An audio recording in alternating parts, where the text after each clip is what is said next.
Bismillahirrahmanirrahim. Assalamualaikum warahmatullahi wabarakatuh.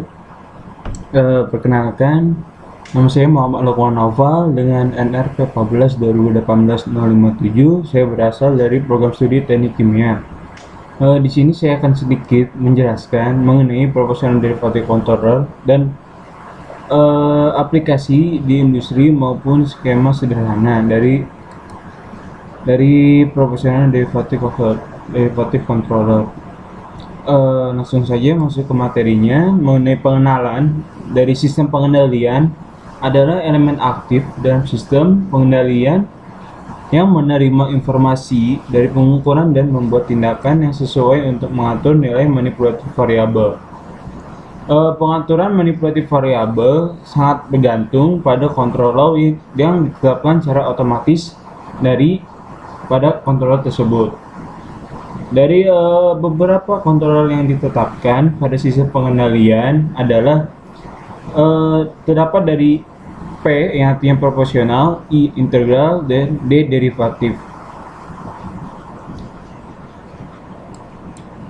Lalu mengenai pengenalan lagi untuk kegunaan kontrol PID itu terletak pada penerapan umum mereka sebagian besar sistem kontrol.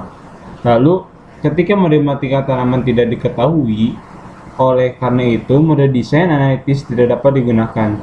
Kontrol PID terbukti paling berguna untuk menyelesaikan masalah ini.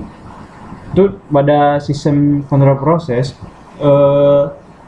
di skala industri sudah diketahui bahwa skema kontrol PID dasar dan dimodifikasi telah membuktikan kegunaan dan mengontrol hal-hal variabel yang memuaskan. Jadi untuk kontrol PID dalam suatu skala industri itu sangat berguna dalam mengontrol variabel-variabel yang dibutuhkan, dan hal ini cukup efektif untuk digunakan. Lalu menarik lagi untuk bisa dicatat bahwa lebih dari setengah pengontrol industri yang digunakan saat ini adalah pengontrol PID atau pengontrol PID yang sudah dimodifikasi. Dimodifikasi di sini itu karena sebagian besar pengontrol PID itu disesuaikan di tempatnya di suatu industri. Lalu banyak jenis aturan penyetelan yang berbeda telah diusulkan dalam literatur. Nah, di sini saya akan menjelaskan mengenai 4 mode dari controller. Nah, kan setiap mode kontrol memiliki kelebihan dan keterbatasan khusus.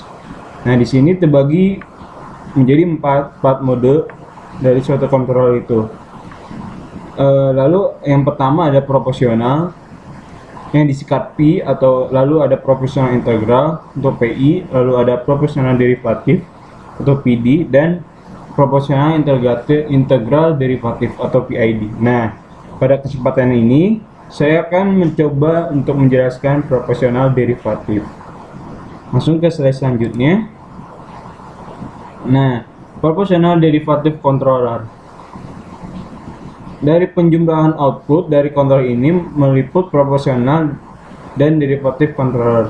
Bagian derivatif ini berfungsi untuk mengoreksi perubahan error yang terjadi terhadap waktu. Nah, ada beberapa kelebihan dan kelemahan dari PD controller. Yang pertama, dapat mengeliminasi atau meredam terjadinya respon yang bergelombang. Lalu dapat memperkecil nilai offset. Dan ada beberapa titik kelemahan dari PD controller, itu tidak dapat menghilangkan offset yang terjadi walaupun nilai offset diperkecil.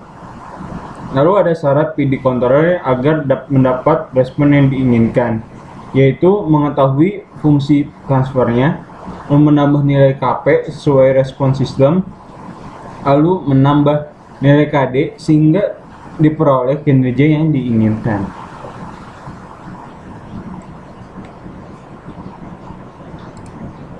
Nah, di sini ada skema dari proporsional plus derivative control.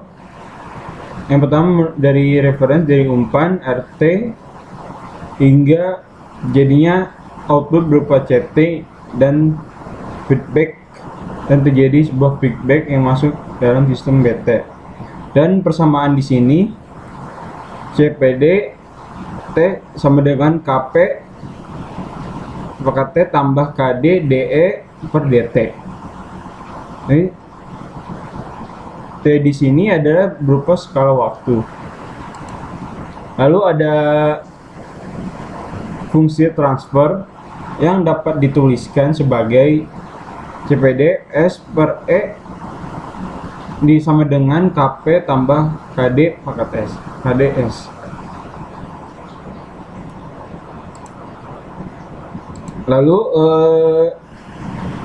pada percobaan ini saya akan mencoba menjelaskan mengenai grafik ilustrasi kerja sederhana dari proporsional derivatif.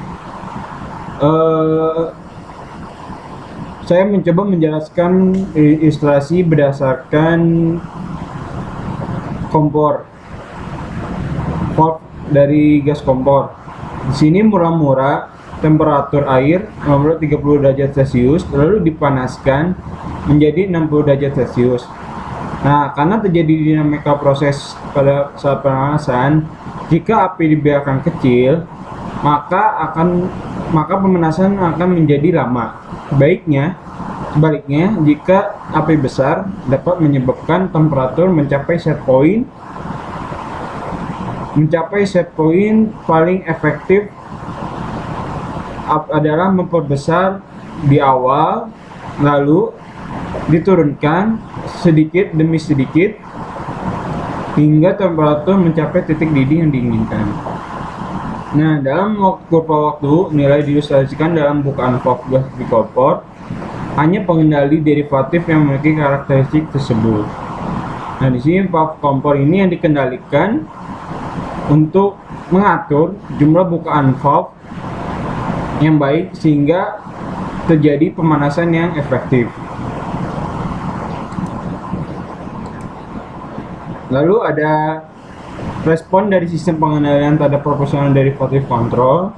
Di sini terdapat grafik temperatur terhadap waktu. Satu dari tiga konstanta tersebut dapat disetel lebih menonjol dibanding yang lain. Konstanta yang menonjol itu memberikan kontribusi pengaruh pada respons sistem secara keseluruhan.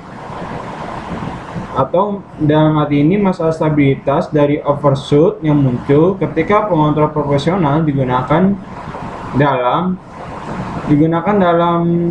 dengan perolehan tinggi dapat dimitigasi dengan menambahkan istilah yang proporsional dengan turunan waktu dari sinyal kesalahan. Nilai aman dapat disesuaikan untuk mencapai respon yang sangat dasar. Gitu.